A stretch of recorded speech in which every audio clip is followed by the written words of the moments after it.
আসসালামু আলাইকুম। অন্তর্বর্তীকালীন সরকারের মেয়াদ প্রায় 1 বছর কিন্তু হতে চলেছে। 11 মাস তো হয়েই গেল। এরই মধ্যে তাদের পারফরমেন্স নিয়ে সারা দুনিয়ায় এখন নানা ধরনের আলোচনা হচ্ছে, চুলচেরা বিশ্লেষণ হচ্ছে। কেমন করছে ডক্টর ইউনূসের নেতৃত্বাধীন এই সরকার? পশ্চিমা বিশ্বে যে বিশ্বের উপর সবচেয়ে বেশি নির্ভর করতেন ডক্টর ইউনূস নিজে, যতবার উনি আওয়ামী লীগ সরকারের সঙ্গে বিরোধী জড়িয়েছেন, অথবা বলা যায় আওয়ামী লীগ সরকার অথবা শেখ হাসিনা সরকার জড়িয়েছে ডক্টর ইউনূসের সঙ্গে বিরোধে, ততবার কিন্তু ডক্টর ইউনূসের পক্ষে দাঁড়িয়েছে পশ্চিমা বিশ্ব, পশ্চিমা মিডিয়া।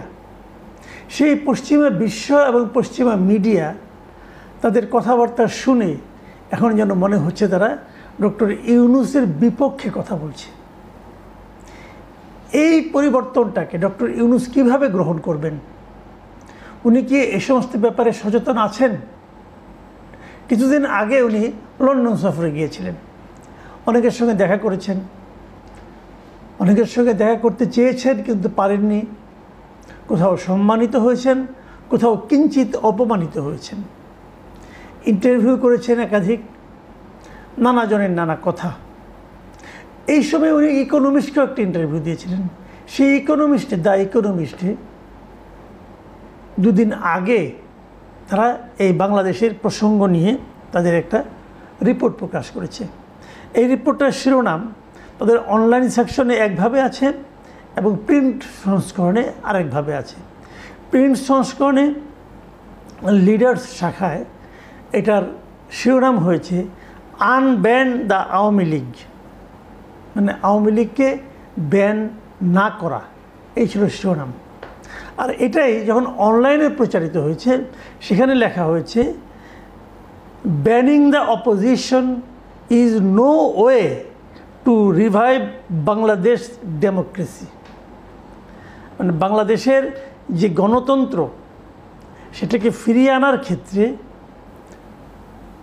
বিরোধী দলকে ব্যান করা কোনো পথ হতে পারে না।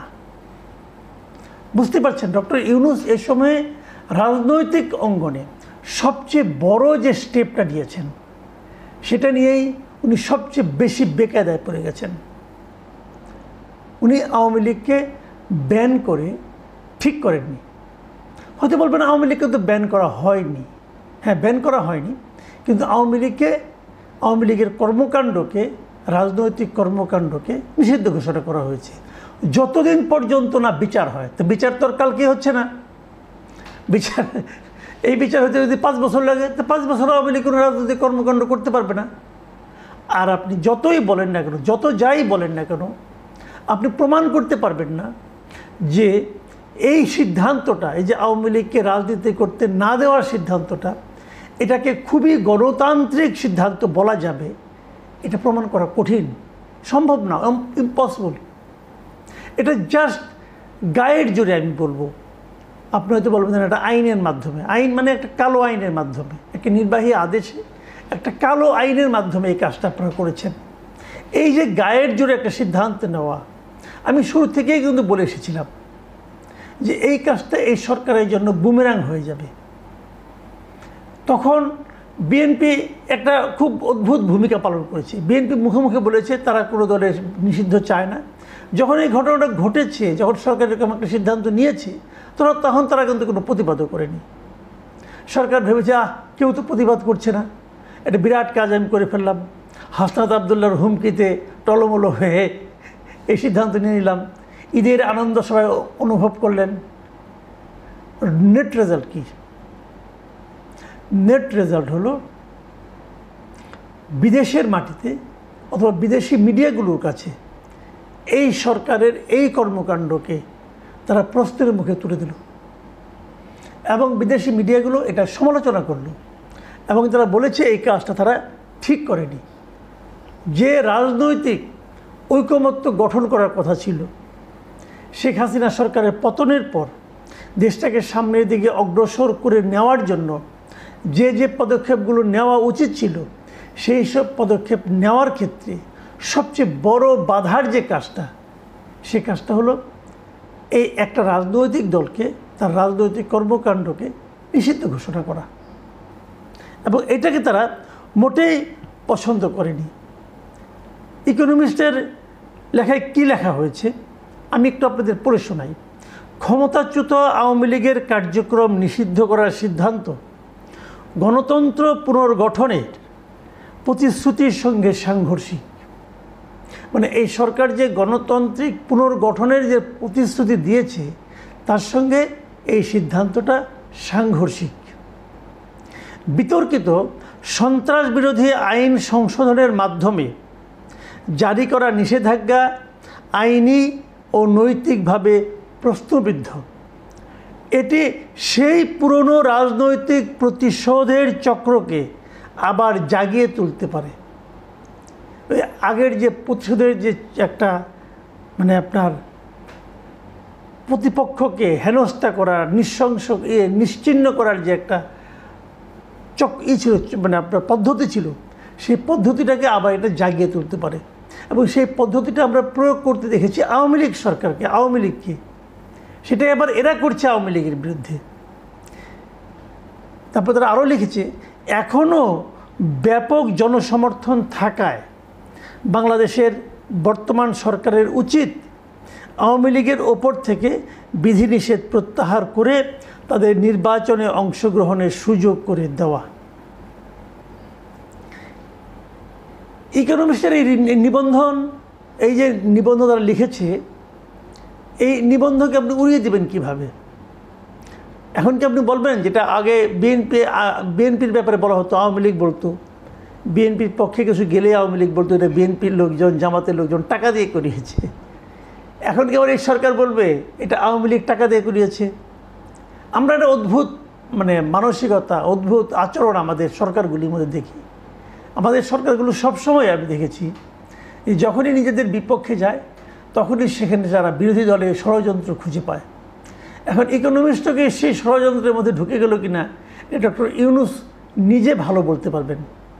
তবে ইউনূস সাহেবের গ্রহণযোগ্যতা পশ্চিমা বিশ্বে যে একটা বড় ধরনের ঝাঁকুনির মুখে পড়েছে এতে আমার কোনো সন্দেহ নেই।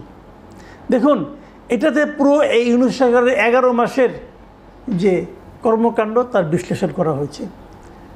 কি কতটুকু পেরেছে, কতটুকু পারেনি, অর্থনৈতিক খাতে কেন ভালো করেছে, চীনের দিকে ঝুঁকে পড়ার ব্যাপারটা বলেছে, চীনের দিকে ঝুঁকে পড়ুক এটা বাংলাদেশের অনেকেই চায় এটাও বলেছে।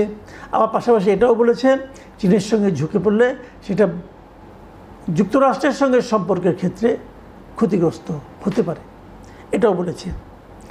আবার তারা আরেকটা কথা বলে, তারা একটা জরিপ করেছে। তারা বলেছে যারা যারা নাকি নির্বাচনে এরই মধ্যে ভোট দিবে বলে সিদ্ধান্ত নিয়েছে তারা তাদের মধ্যে একটা জরিপ করেছে। এবং সেই জরিপে কি হয়েছে, মাত্র 5% লোক এনসিপিকে সমর্থন করেছে, এইটা তাদের দাবি।